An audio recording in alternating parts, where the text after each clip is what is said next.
بسم اللہ الرحمن الرحیم۔ السلام علیکم ورحمۃ اللہ وبرکاتہ۔ ناظرین گرامی، اس وقت مجھے آپ سے دل کا درد شیئر کرنا ہے۔ درد شیئر کرنا اور سچ بولنا اس دور میں بڑا جرم ہے اور بڑے جوخم لینے کا کام ہے، لیکن اللہ کی توفیق سے، اس کے فضل سے میں نے تحریری طور پر یہ درد شیئر کیا، اور اب میں یہ چاہتا ہوں کہ آپ سے اس گفتگو میں بھی چند باتیں کروں جو ہمیں سمجھنے کی ضرورت ہے۔ ہماری قوم کا بے شمار پیسہ کانفرنسوں میں اور جلسوں میں خرچ ہوتا ہے، جس کا کوئی مقصد نہیں ہوتا ہے، جس کا کسی طرح سے کوئی نتیجہ نہیں ہوتا ہے۔ مقصد جو ہوتا ہے وہ پس پردہ ہوتا ہے، عوام اسے سمجھ نہیں پاتے ہیں۔ جو لوگ اس کے اخراجات کو برداشت کرتے ہیں، اس کے مصارف کو برداشت کرتے ہیں، وہ اسے سمجھ نہیں پاتے ہیں۔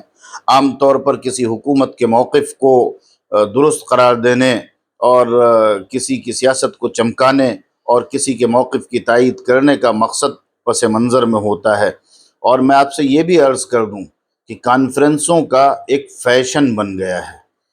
لوگ اسٹیج تو شیئر کرتے ہیں، دل شیئر نہیں کرتے ہیں۔ اسٹیج پہ تو ملتے ہیں، دل نہیں ملتے ہیں۔ سب ایک دوسرے کے خلاف فتوی بازی کرتے ہیں، سب ایک دوسرے کے خلاف باتیں کرتے ہیں۔ میں اس پس منظر میں اگر آپ سے عرض کروں تو 2004 کے آس پاس کی بات ہوگی، جب دہلی میں ایک کانفرنس ہوئی تھی اور وہاں جمعیت علماء کے صدر نے جمعیت اہل حدیث زندہ باد اور جماعت اسلامی زندہ باد کے نعرے لگائے تھے، لیکن اس کے ساتھ آپ دیکھیے وہ اپنے چھوٹوں کو درس دیتے ہیں غیر مقلدیت کے رد کا اور جماعت اسلامی کے رد کا۔ اور ظاہر ہے کہ یہ بحثیں آپ سوشل میڈیا پہ دن رات دیکھتے رہتے ہوں گے، مسلکی بحثیں، رد و تردید۔ تو یہ بڑی عجیب بات ہے کہ سب ایک دوسرے کے ساتھ اسٹیج شیئر کرتے ہیں۔ ایک فیشن بن گیا ہے کہ سال میں ایک آدھ کانفرنسیں ساری بڑی تنظیموں کو کرنا ہے، اور ان کانفرنسوں میں سب کو ایک دوسرے کے یہاں شرکت کرنا ہے، اور پھر ساری ظاہر ہے نہ کوئی نظریہ ہے، نہ کوئی فکر ہے، نہ کوئی بنیاد ہے۔ بس ایک سوشل ورکر کے طور پر ہماری ساری بڑی تنظیمیں تقریباً کام کر رہی ہیں۔ تو یہ ایک بڑی عجیب سی بات ہے کہ مصنوعی اتحاد کی نمائش کی جاتی ہے اور اندرونی طور پر تقریباً سب منتشر نظر آتے ہیں۔ اس پر بحث ہونی چاہیے، اس پر بات ہونی چاہیے، اس پر احتساب ہونا چاہیے۔ اب وہ وقت گزر گیا۔ عوام بڑے مشکل حالات سے گزر رہے ہیں، ادارے بڑے مشکل حالات سے گزر رہے ہیں، ملک کے حالات دن بدن بہت مشکل بنائے جا رہے ہیں۔ ان مشکلات کا سامنا کرنے کے لیے اس طرح کی مصنوعی اتحاد اور مصنوعی کانفرنسوں کی ضرورت نہیں رہ گئی ہے۔ یہ بہت غلط رویہ ہے۔ میں اس وقت احترام انسانیت کے موضوع پر، احترام انسانیت اور دیگر مذاہب کے عنوان سے جو کانفرنس ہوئی، اس کے متعلق خاص طور پر آپ سے بات کرنا چاہتا ہوں۔ احترام انسانیت کیسا احترام؟ کس کا احترام؟ مصر میں حزب النور نے ساتھ دیا سی سی کا، اور سی سی نے بغاوت کی، اور الیکٹڈ پریزیڈنٹ کو حافظ محمد مرسی کو نہ صرف ان کی حکومت کا تختہ الٹا گیا بلکہ ان کو شہید کر دیا گیا۔ رابعہ العدویہ کے میدان میں ہزاروں لوگوں کو نماز کی حالت میں، تلاوت کی حالت میں، روزے کی حالت میں، سحری کی حالت میں بلڈوز کر دیا گیا، گولی باری کی گئی، آگزنی کی گئی۔ اس وقت حزب النور جو یہی نقطہ نظر رکھنے والی جماعت تھی، اس نے سی سی کی تائید کی۔ آج غزہ میں سال بھر سے زیادہ کا عرصہ ہو گیا، کسی کو انسانیت کا احترام یاد نہیں آیا، کسی کو بچوں کے حقوق نہیں یاد آئے، کسی کو مریضوں کے حقوق نہیں یاد آئے، کسی کو عورتوں کے حقوق نہیں یاد آئے۔ تھوڑی دیر کے لیے علی سبیل الجدل میں اس بات کو تسلیم کر لوں اگر کہ حرکت المقاومہ کے موقف سے اس نے 7 اکتوبر کو جو اقدام کیا، اس سے آپ کو خوشی نہیں ہے، آپ اس کو پسند نہیں کرتے ہیں، آپ علمی طور پر، نظریاتی طور پر اسے غلط ثابت کرتے ہیں، میں تھوڑی دیر بفرض محال اس کو مان لیتا ہوں، لیکن اس کا کیا مطلب ہے؟ جنگ کی کوئی اخلاقیات نہیں ہوتی ہیں، اس کا کیا مطلب ہے؟ بین الاقوامی کوئی قانون نہیں ہے، اس کا کیا مطلب ہے کہ ظالم کے ظلم کو بھی صحیح قرار دیا جائے گا؟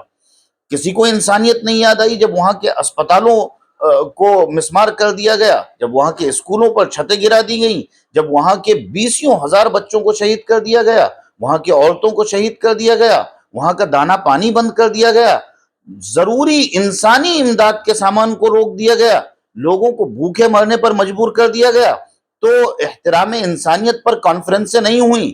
تب ائمہ حرمین نے دورے نہیں کیے؟ تب ائمہ حرمین نے دنیا میں جا جا کر کے لوگوں کو متوجہ کیوں نہیں کیا کہ غزہ کے شہیدوں کو بچایا جائے؟ اس کے بعد وہ جنگ بڑھی، لبنان میں ہزاروں لوگ مار دیے گئے، تب نہ رابطہ عالم اسلامی کو اس کی سوجھی، نہ جمعیت اہل حدیث کو اس کی سوجھی، نہ ائمہ حرمین کو اس کی سوجھی کہ احترام انسانیت کی بات کی جائے۔ میں نے بہت پہلے، آج سے 7-8 مہینے پہلے لکھا تھا کہ جب کہیں لبرل لوگ، یا اب تو لبرل نعرے ہم مذہبی لوگوں کو دے دیے گئے ہیں لگانے کے لیے، اس طرح کے کھوکھلے دار، بلا شبہ اسلام احترام انسانیت کی بات کرتا ہے، بلا شبہ قرآن کی تعلیم احترام انسانیت کی ہے، بلا شبہ نبی پاک علیہ الصلوۃ والسلام نے انسانیت کا احترام سکھایا ہے، لیکن انسانیت کے احترام کا نعرہ یا اس کا استعمال صرف ہمارے مطلب کے لیے ہوگا، صرف ہماری خود غرضی کے لیے ہوگا، صرف ہماری پسند کے لیے ہوگا۔ احترام انسانیت فلسطینیوں کا نہیں ہے، ان کی جان جان نہیں ہے، ان کے حقوق حقوق نہیں ہیں، ان کے بچے بچے نہیں ہیں، ان کی عورتیں عورتیں نہیں ہیں، ان کے وہ انسان نہیں ہیں، لبنان میں انسان نہیں بستے ہیں، تب کسی کو احترام انسانیت نہیں یاد آیا؟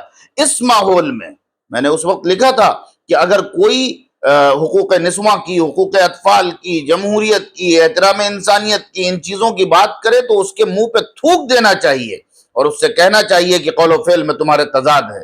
اس پس منظر میں اگر احترام انسانیت کے عنوان سے کوئی کانفرنس ہوئی تھی تو اس کانفرنس پر واجب تھا، فرض تھا، ضروری تھا، لازمی تھا کہ سب سے زیادہ اگر بات کی جاتی تو صہیونی مظالم کی جاتی، اسرائیلی مظالم کی جاتی۔ اس کانفرنس کے لیے یہ فرض تھا کہ سب سے زیادہ اگر بات کی جاتی تو فلسطینیوں کی جان کے احترام کی جاتی۔ احترام انسانیت کے عنوان سے کانفرنس ہوئی، لیکن باتیں وہی فرسودہ، وہی گھسے پٹے موضوعات، اور اتنے بڑے قضیے کو، اتنے بڑے عالمیے کو، اجتماعی قتل عام کو، نسل کشی کو، اور فلسطینیوں کو بالکل صحرا میں بھوکے پیاسے مرنے کے لیے چھوڑ دینے کو نظر انداز کر دیا گیا۔ واجب تھا کہ ہر بڑی شخصیت اس قضیے کو اٹھاتی اور اس پر بات کرتی، ضروری تھا یہ۔ اگر کسی نے نہیں کیا تو وہ اہل غزہ کا مجرم ہے، اہل غزہ کا مجرم ہے۔ اور غزہ کے پس منظر میں، فلسطین کے پس منظر میں احترام انسانیت کے عنوان سے اگر کوئی کانفرنس کی جا رہی ہے اور اس میں غزہ کے قضیے پر خاطر خواہ بحث نہیں ہو رہی ہے تو یہ احترام انسانیت نہیں بلکہ انسانیت کے ساتھ کھلا ہوا مذاق ہے، علمی اور ایمانی اور دینی اور فکری اور نظریاتی ہر طرح سے بھونڈا اور بھدا مذاق ہے، اس کی جتنی مذمت کی جائے کم ہے۔ اور میں آپ سے یہ بھی عرض کروں کہ حزب النور نے جو کچھ کیا وہ کیا، اور میدان رابعہ میں جو ہوا سو ہوا، اور غزہ اور لبنان میں جو کچھ ہو رہا ہے سو ہو رہا ہے، اور اس کانفرنس میں جو ہوا سو ہوا۔ ہم سمجھتے تھے کہ شاید ہمارے جو سلفی بھائی ہیں وہ صرف جو ہے وہ سعودی حکومت کی تائید میں رطب اللسان رہتے ہیں، سارے حقائق کو یکسر دفنا دیتے ہیں، اور ہم سمجھتے تھے کہ شاید وہ صرف وہاں کے حکمرانوں کی غلطیوں کو اور غلط پالیسیوں کو نظر انداز کرتے ہیں۔ لیکن آج بہت عجیب لگا جب اس شخص کو اپنے اسٹیج پر بلایا گیا جو شخص رام مندر کے افتتاح کے لیے گیا تھا، جو شخص RSS کے سربراہ کے بارے میں یہ کہتا ہے کہ اس کو راشٹر پتا گھوشت کر دینا چاہیے، مطالبہ کرتا ہے باقاعدہ، اس راشٹر پتا کے راشٹر پتر کو اسٹیج دیا گیا بولنے کے لیے، اس شخص کو اسٹیج شیئر کرنے کے لیے دیا گیا جو حکومت کی ہر گندی اور ہر غلیظ اور ہر ظالمانہ پالیسی کی تائید کرتا ہے اور حمایت کرتا ہے۔ اس سے زیادہ گری ہوئی اور سطحی بات اور کیا ہو سکتی ہے؟ لیکن ایسے لوگوں سے جو اسرائیل کے مظالم پر خاموش رہ سکتے ہیں، جو نتن یاہو کی تائید کر سکتے ہیں، یا جس فکر اور نظریے کے لوگ صہیونیت کے مظالم پر خاموش رہ سکتے ہیں، یا کسی نہ کسی درجے میں ان کے لوگ ان کی تائید کر سکتے ہیں، جو مومنین کے انتقال پر، مجاہدین کی شہادتوں پر مذاق اڑا سکتے ہیں، ان سے اس سے زیادہ کی کیا امید کی جا سکتی ہے؟ ظاہر ہے کہ امام حرم نے عبد الرحمن السدیس نے بہت پہلے قرآن مجید کی آیت سے غلط استدلال کرتے ہوئے رابعہ کے میدان میں شہید کیے جانے والوں کا مذاق اڑایا تھا، جب انہوں نے یہ کہا تھا کہ اخوانیوں کو غلط قرار دینے کے لیے قرآن کی اس آیت سے استدلال کیا تھا، وَإِذَا قِيلَ لَهُمْ لَا تُفْسِدُوا فِي الْأَرْضِ قَالُوا إِنَّمَا نَحْنُ مُصْلِحُونَ۔ انتہائی غلیظ ترین ان کا یہ استدلال تھا۔ اور پھر دنیا نے دیکھا کہ انہوں نے حرم کے ممبر سے ولا اور برا کے احکام کا مذاق اڑایا، ولا اور برا کے احکام کا مذاق اڑایا۔ رابطہ عالم اسلامی نے یہ ٹھیکہ اٹھا رکھا ہے کہ وہ احترام انسانیت کے نام پر یہود و نصارہ کو کلین چٹ دیتا پھرے، اور وہ دیانہ ابراہیمیہ کی پوری فکر چل رہی ہے کہ جب یہودیت اور نصرانیت اور اسلام سب اپنی نسبت کرتے ہیں ملت ابراہیمی کی طرف، تو کیوں نہ سب ایک مرکز پر جمع کر دیا جائے اور سب کو مسلمان مان لیا جائے۔ ہمارے ہاں ہندوستان میں بھی بعض لوگ ہیں جو اس کے قائل ہیں، جیسے راشد شاز وغیرہ ہیں، جو باقاعدہ کہتے ہیں کہ یہود و نصارہ اہل کتاب ہیں، اللہ کو مانتے ہیں، توحید کو مانتے ہیں، ان کو مسلمان ماننے میں کوئی حرج نہیں ہے۔ وہ بھول جاتے ہیں کہ قرآن پر ایمان لائے بغیر اور رسول اللہ صلی اللہ علیہ وسلم پر ایمان لائے بغیر بھی کوئی مسلمان ہو سکتا ہے۔ تو یہ رابطے کی فکر ہے جس کی آج کل وہ ترسیل کر رہا ہے، تبلیغ کر رہا ہے، اور ائمہ حرمین بھی اس کے لیے استعمال کیے جاتے ہیں باقاعدہ۔ ان کی مجبوری ہے، معذور ہیں، وہ یا تو اپنے گھر بیٹھیں خاموش رہیں، اور یا تو استعمال ہوں۔ دنیا میں ان کو حکمرانوں کی ساکھ بحال کرنے کے لیے استعمال کیا جاتا ہے۔ آپ دیکھیں ہندوستان کے مظالم آپ کے سامنے ہیں، اور رابطے کا جنرل سیکریٹری جب ایک سال 1.5 سال پہلے یہاں دورے پر آئے تھے تو انہوں نے کیا کیا نئی تعریفیں کی تھیں اور مدح سرائی کی تھی، اور اس کے بعد کیسے کیسے فسادات ہوئے اور کیسے کیسے واقعات ہوئے، وہ سب پوری تاریخ آپ کے سامنے ہے۔ تو اس پورے پس منظر کو سمجھنے کی ضرورت ہے، ٹھنڈے دل دماغ سے ان مسائل کو سمجھنے کی ضرورت ہے۔ کسی شخص کا تقدس نہیں ہوتا ہے، کوئی شخص حرم کا امام ہو جائے اس لیے اس کا تقدس نہیں ہوتا ہے۔ تقدس حق کے ساتھ کھڑے ہونے کی بنیاد پر ہے، کتاب و سنت کے ساتھ کھڑے ہونے کی بنیاد پر ہے، حق کی تائید و حمایت کرنے کی بنیاد پر ہے۔ اگر کوئی مسجد نبوی یا مسجد حرم کے ممبر پر کھڑا ہو کر کے قرآن و سنت کا مذاق اڑا دے، یا قرآن و سنت کے خلاف موقف اختیار کرے، یا احکام شریعت کے سلسلے میں غلط بیانی کرے، تو صرف اس بنیاد پر اس کا احترام نہیں کیا جائے گا، اس سے عقیدت نہیں رکھی جائے گی کہ وہ وہاں کا امام ہے۔ ہرگز نہیں، ہرگز نہیں۔